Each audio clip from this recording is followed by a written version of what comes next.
La Nueva España. Las tierras conquistadas recibieron el nombre de Nueva España. Las continuas expediciones de descubrimiento y conquista dieron como resultado que el territorio novohispano creciera considerablemente. A fines del siglo XVIII, el Virreinato de Nueva España contaba con más de 6 millones de habitantes y su superficie era superior a los 4 millones de kilómetros cuadrados. El virrey, la autoridad máxima, era el monarca español, pero este nombraba como su representante a un funcionario que recibía el título de virrey. El primer virrey de la Nueva España fue Antonio de Mendoza, quien favoreció la exploración del país, introdujo la imprenta, creó escuelas y ante los abusos cometidos se esforzó en abolir las encomiendas. Subordinados a él había otros funcionarios menores como alcaldes, corregidores. Estos últimos residían en las ciudades-provincias. Hacienda y minas. La minería tuvo mucha importancia en la Nueva España, aunque de 1650 a 1750 la producción minera del Perú sobrepasó a la del Virreinato Novohispano. En los primeros años del siglo XIX, México se convirtió en el principal productor mundial de plata. En las enormes haciendas de la época colonial se producía la mayor parte de los alimentos que consumía la población. Los indígenas estaban atados a las haciendas casi de por vida, sobre todo por el endeudamiento originado al ser obligados a comprar mercancía en las tiendas que los hacendados tenían dentro de sus propiedades. Comercio. El comercio estuvo muy restringido en la Nueva España, debido al interés de la corona española por controlar los impuestos que cobraban a los comerciantes. Una vez al año llegaba a Veracruz una flota de productos europeos y regresaba con las riquezas que producían las mismas. Los piratas atacaron muchas veces a los barcos españoles para apoderarse de su preciosa carga. El arte y la ciencia florecieron en la Nueva España. En el siglo XVI se introdujo la imprenta, fundándose la universidad en 1551. El impulso dado a la cultura permitió el surgimiento de grandes escritores como Juan Ruiz de Alarcón, Gerardo de Balbuena, Rafael Landívar y Sor Juana Inés de la Cruz, la figura más sobresaliente de la época, quien escribió sobre todo poesía y obras de teatro. Un sabio notable del siglo XII fue Carlos de Sigüenza y Góngora. En los siglos XII y XIII se desarrolló un estilo arquitectónico llamado barroco mexicano, que no tiene igual en cualquier otra parte del mundo. A través de este estilo comenzó a manifestarse un deseo de independencia por parte de los habitantes de Nueva España respecto a todo lo que fuera europeo.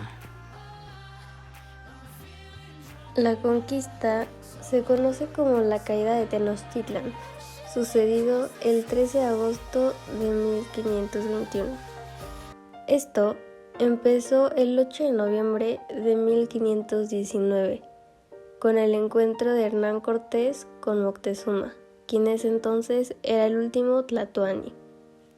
Después de que Moctezuma recibiera a los españoles, Cortés tomó como prisionero a Moctezuma e intentaron tomar la ciudad. No fue hasta 1521 cuando los aztecas estaban listos para defenderse, cuando lamentablemente el hambre y las enfermedades como la viruela causaron mucha mortalidad, así provocando que a los españoles les fuera más fácil tomar la ciudad. Cada cultura tenía diferente organización social. Por ejemplo, los olmecas desarrollaron una compuesta por gobernantes divinos, la aristocracia y la gente común. La de los teotihuacanos estaba compuesta por monarcas, príncipes, ministros, sacerdotes, generales, mercaderes, plebeyos, siervos y esclavos. La de los mayas por la nobleza, el sacerdocio, los plebeyos y los esclavos. La de los zapotecas solamente por nobles y sacerdotes. La de los toltecas estaba integrada por jerarcas militares, funcionarios, el supremo gobernante y los sacerdotes. Por último, la de los mexicas, que estaba dividida en Pipiltín, o sea nobles, y Macehualtín, o sea comunes. Por parte de los olmecas y zapotecas, la política estaba muy centrada en la religión. La de los teotihuacanos y la de los toltecas, por parte, estaba dividida entre las familias nobles, los líderes religiosos y la casta militar. La política maya estaba dividida igualmente entre la nobleza, el sacerdocio, los plebeyos y los esclavos. Por último, los mexicas tenían un soberano o Hueytlatoani con amplios poderes militares, civiles y religiosos. Eso sí, lo que tenían en común las culturas era su economía, la cual se basaba básicamente en productos agrícolas, producción primaria, ya sea la agricultura, la pesca, la caza y recursos minerales, o el comercio entre sí mismos.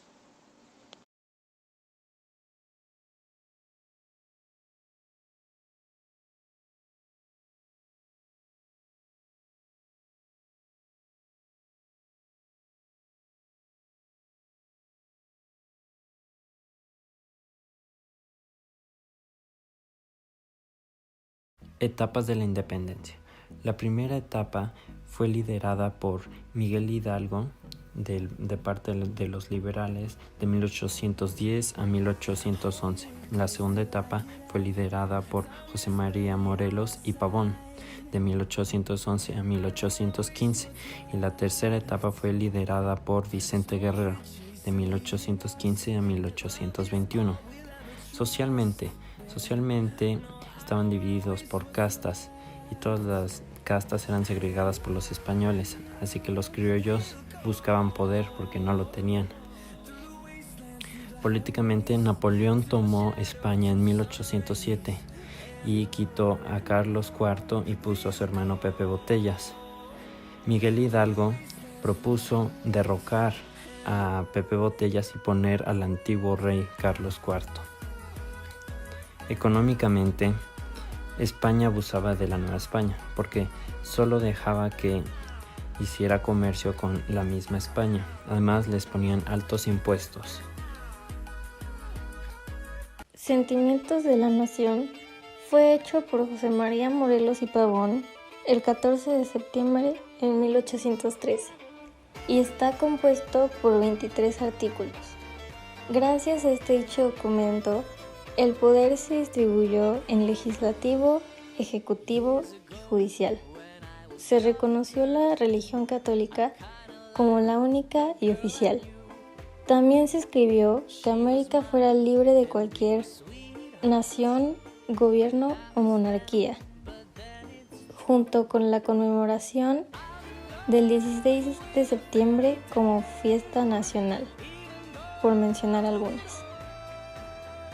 Datos curiosos sobre el clero durante la colonia. Número 1. La iglesia y la corona estaban en contra de la esclavitud indígena, pues eran súbditos que debían ser cristianizados. Por el contrario con los negros, que se les veía como seres inferiores sin alma, y por ende no podían considerarse hijos de Dios. Número 2. El obispo de Michoacán y arzobispo de México, don Francisco de Aguilar y Seijas, que era parte del clero secular, fundó un colegio seminario, un hospital para mujeres dementes y 2 casas de recogimiento de mujeres, llamadas La Misericordia y La Magdalena. Número 3. La delincuencia era combatida por la Santa Hermandad, quienes llegaron a México en 1553. Dependiendo del delito cometido, se les castigaba con el destierro con azotes, una pierna cercenada, orejas arrancadas, 100 azotes y prohibición de volver a montar un caballo. Después de la conquista de Tenochtitlan, el 13 de agosto de 1521, los españoles construirían toda una nueva civilización en aquel entonces llamada Nueva España. Esa etapa sería conocida como el Virreinato y duraría un total de 300 años. La etapa del Virreinato sería muy recordada, ya que los españoles construirían nuevas ciudades en las antiguas ciudades mesoamericanas, las cuales traerían mezclas entre los españoles y los indígenas que estaban ahí. También traerían aportaciones mínimas de los africanos que eran esclavos. Aunque durante la época del Virreinato en la Nueva España había demasiadas castas, algunas de las más importantes son español con india da mestizo, Español con mestizo daba castizo. Española con castizo daba español. Español con negro daba mulato. Mulato con español daba morisco. Española con morisco daba chino. India con chino daba saltatrás. Mulato y saltatrás daba lobo. China y lobo jíbaro, entre otros.